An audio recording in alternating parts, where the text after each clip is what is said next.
사람은 이 땅 위에 살면서 인생이라는 집을 짓지요. 거기에는 반석 위에 집을 지은 슬기로운 사람이 있습니다. 예수님의 말씀을 듣고 그대로 행하는 사람이죠. 24절에 말씀합니다. 그러므로 내 말을 듣고 그대로 행하는 사람은 반석 위에다 자기 집을 지은 슬기로운 사람과 같다고 할 것이다. 비가 내리고 홍수가 나고 바람이 불어서 그 집에 들이쳤지만 무너지지 않았다. 그 집을 반석 위에 세웠기 때문이다. 반석 위에 집을 지은 슬기로운 사람은 삶을 삶으로, 생각을 행동으로 확증하는 사람입니다.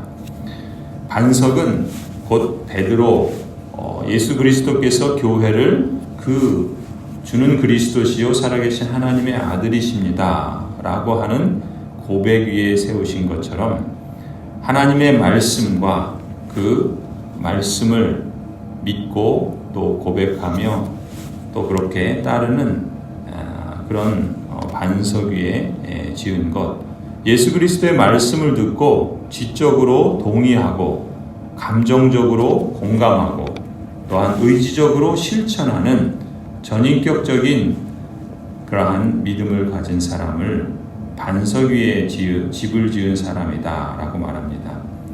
또한 이러한 확실한 말씀의 지식뿐만 아니라 성령 하나님을 신뢰하고 의지하여 말씀 그대로 순종하여 참된 확증을 소유한 사람, 이러한 사람이 바로 반석 위에 집을 지은 슬기로운 사람이라 말씀합니다. 여러분이야말로 참된 믿음으로 반석 위에 집을 지은 슬기로운 사람이 되시기를 바랍니다. 반면에 모래 위에 집을 지은 어리석은 사람도 있습니다. 예수님의 말씀을 듣고서도 그 말씀 위에 기초를 세우지 아니하고 또한 그대로 행하지 않는 사람입니다. 그들에게 열심이 없었던 것은 아니지요. 26절 보면 그러나 나의 이 말을 듣고서도 그대로 행하지 않는 사람은 모래 위에 자기 집을 지은 어리석은 사람과 같다고 할 것이다. 비가 내리고 홍수가 나고 바람이 불어서 그 집에 들이치니 무너졌다. 그리고 그 무너짐이 엄청났다. 예수님의 말씀을 듣기는 하는데 지적으로 동의를 하는 것 같은데 그 말씀이 예수 그리스도에 대한 참된 지식에서 기초한 그러한 말씀이 아니거나 아니면 성령 하나님을 의존하여 순종하려는 열정이 없거나 아니면 성령 하나님을 신뢰하지 못하고 의지적인 실천으로 이어지지 않는 사람은 모래 위에 자기 집을 지은 어리석은 사람과 같다 말씀합니다. 반석 위에 집을 지은 사람과 모래 위에 집을 지은 사람은 겉으로 볼 때는 그리고 평상시에는 그것이 드러나지 않죠. 그러나 오늘 말씀하신 것처럼 바람이 불고 비가 들이치고 어려움이 오고 시련이 올 때 그 성격이 드러나게 됩니다. 그래서 어떠한 신앙을 갖고 있는지가 나타나게 되지요. 이러한 사람은 특히 이 모래 위에 자기 지은 집을 지은 사람은 자기는 나름대로 주의 말씀을 듣고 예언도 했다 생각하고 귀신도 쫓아냈다 생각하고 기적도 행하였다, 많은 일을 했다라고 생각을 하는데 정작 그 일을 하는 그 기초가 잘못되었던 것입니다. 그러니까 자신은 잘못됐다고 생각하지 않는데 무너지니까 그 무너짐이 27절에 보면은 엄청났다 그러잖아요. 그 엄청난 그 무너짐으로 인해서 오히려 더 놀라고 당황스러운 것이죠. 그래서 더 그 자신의 그 결과들에 대해서 당황할 수밖에 없는 것이죠.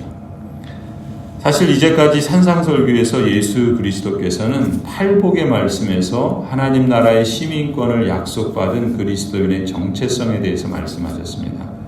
그리고 빛과 소금의 말씀에서는 그리스도의 사명에 대해서 말씀하셨고 또 신앙생활에서 하나님을 사랑하고 생활신앙에서 이웃을 사랑하라는 말씀에서는 그리스도인의 삶의 윤리와 실천 방법들을 말씀하셨습니다.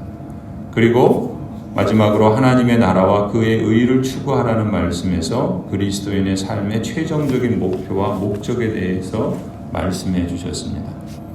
하나님 나라의 시민권을 가진 그리스도인으로서 우리 각 사람이 그리스도와 연합되어 생명으로 들어가서 생명을 맛보고 누리며 생명을 확대하고 증거하는 삶, 달리 말하면 화목해 하는 그리스도의 대사로서의 삶, 땅에 충만하고 다스리고 돌보는 창조 명령의 삶, 땅끝까지 복음을 증거하고 하나님 나라를 증거하는 대위임령의 삶, 하나님을 사랑하고 이웃을 사랑하는 대명령의 삶. 이처럼 하나님 나라에 속한 그리스도인의 삶이란 정말이지 차원이 다른 삶입니다. 이것이 그리스도인의 특권이고 독특함이죠. 이 땅을 밟고 살아가는 사람들이 다 비슷비슷한 것 같지만 그러나 그 삶의 질과 목적은 다릅니다. 그런데 문제는 이 생명으로 인도하는 문은 좁고 그 길은 협착하다는 것입니다.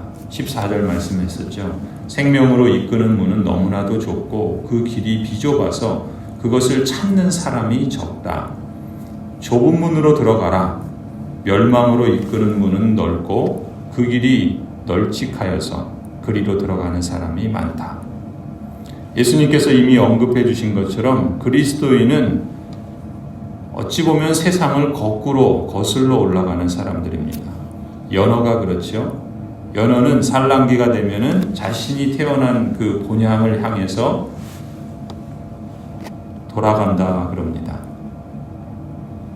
연어처럼 본향을 향해 세상이라는 거친 시류를 거슬러 올라가는 삶, 하늘 시민권을 가졌기에 이 세상에 많은 사람들이 들어가는 넓은 문, 넓은 길이 아니라 예수 그리스도의 말씀을 표준으로 삼는 너무나도 좁은 문, 비좁아서 찾는 사람이 적은 그러한 길.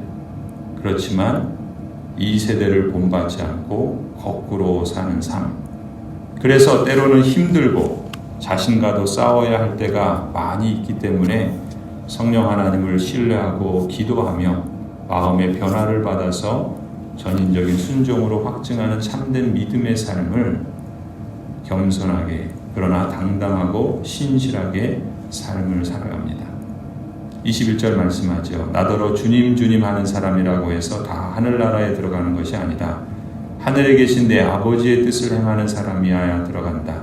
그날에 많은 사람이 나에게 말하기를 주님 주님 우리가 주님의 이름으로 예언을 하고 주님의 이름으로 귀신을 쫓아내고 또 주님의 이름으로 많은 기적을 행하지 않았습니까? 할 것이다. 그때 내가 그들에게 분명히 말할 것이다. 나는 너희를 도무지 알지 못한다. 불법을 행하는 자들아 내게서 물러가라. 이처럼 참된 믿음의 삶은 주여 주여 말로 하는 신앙이 아닙니다. 지적인 동의나 감정적인 흥분만으로 하늘나라에 다 들어간 사람 마냥 자기의 존재와 정체성을 떠버리고 하나님의 뜻과는 상관없이 행하며 스스로는 선 줄로 알고 된 줄로 알며 헛된 자랑을 하는 사람이 아닙니다.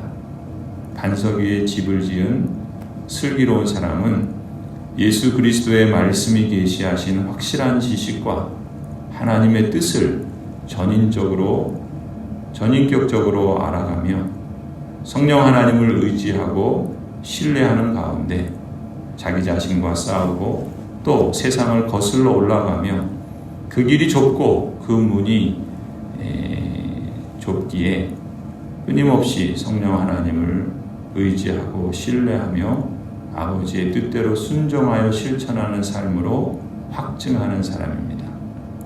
성도 여러분, 우리의 주님이시요 구주이신 예수 그리스도께서 먼저 그 길을 가셨습니다. 그리고 이제 그리스도 안에서 그리스도와 연결되어 있는 우리 또한 그 길을 뒤따르라고 초대하셨습니다. 고난의 길이지만 보람과 즐거움도 누리는 삶, 참다운 영광의 길이지요. 십자가의 길이지만 부활과 승천과 하나님이 높이시는 길입니다. 그 삶을 이 땅에서 살아가도록 성령 하나님과 함께 우리를 세상에 두시고 우리를 성령 하나님과 함께 세상에 보내십니다. 하나님 나라에서 좋은 시민상을 탈 수 있기를 소원합니다. 하늘에 계신 아버지께서 우리 각 사람을 보시며 좋다, 또 교회 공동체를 보시며 좋다, 그렇게 흐뭇해하시는 사람으로, 교회로, 또 착하고 충성된 종이라 칭찬 듣는 그러한 복 있는 사람으로 살아가시기를 간절히 축원합니다.